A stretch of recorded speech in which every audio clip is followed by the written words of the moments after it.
menyenangkan merupakan salah satu penentu kualitas pembelajaran. Agar tercapainya kualitas pembelajaran baik, tentunya adanya proses manajemen kelas yang baik. Kita akan membahas konsep dasar manajemen.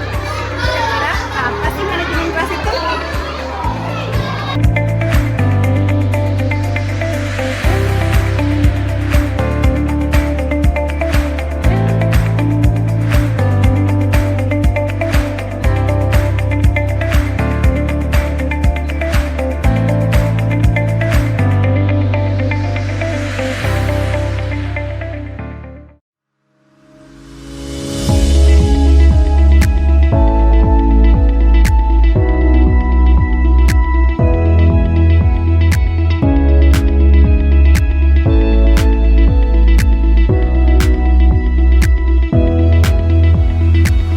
Manajemen kelas berasal dari bahasa Inggris yang diterjemahkan ke dalam bahasa Indonesia yang berarti pengelolaan kelas.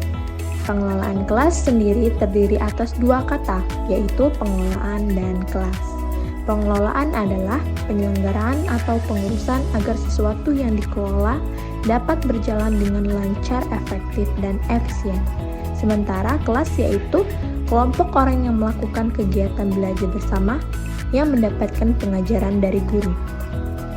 Jadi, manajemen kelas adalah usaha sadar untuk merencanakan, mengorganisasikan, melaksanakan pengawasan program atau kegiatan yang ada di kelas sehingga segala potensi peserta didik mampu dioptimalkan. Mengapa manajemen kelas itu penting?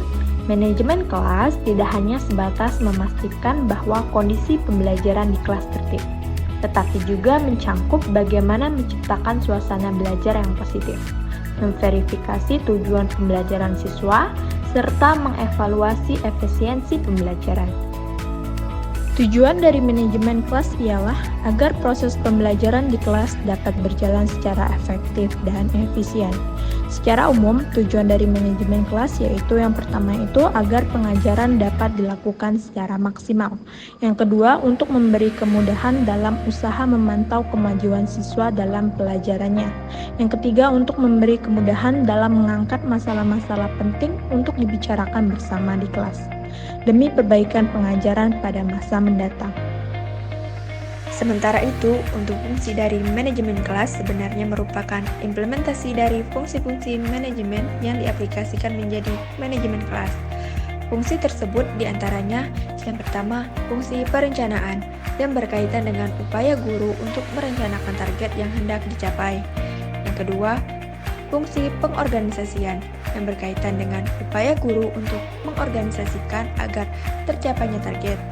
Yang ketiga, fungsi kepemimpinan berkaitan dengan upaya guru dalam mengatur dan membimbing peserta didik.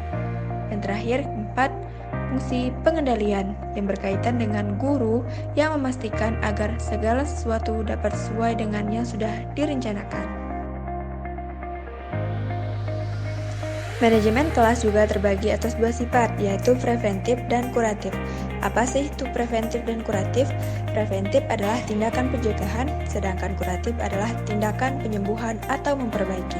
Manajemen kelas yang bersifat preventif diterapkan guru untuk mencegah terjadinya gangguan terhadap efektivitas dan produktivitas pembelajaran. Tujuannya ialah untuk mencegah terjadinya masalah di kelas, baik masalah individual, sosial, emosional, maupun fisikal. Sedangkan manajemen kelas yang bersifat kuratif diterapkan oleh guru apabila kondisi kelas mengalami gangguan ataupun masalah. Tujuannya ialah untuk mengembalikan kondisi kelas ke dalam keadaan normal.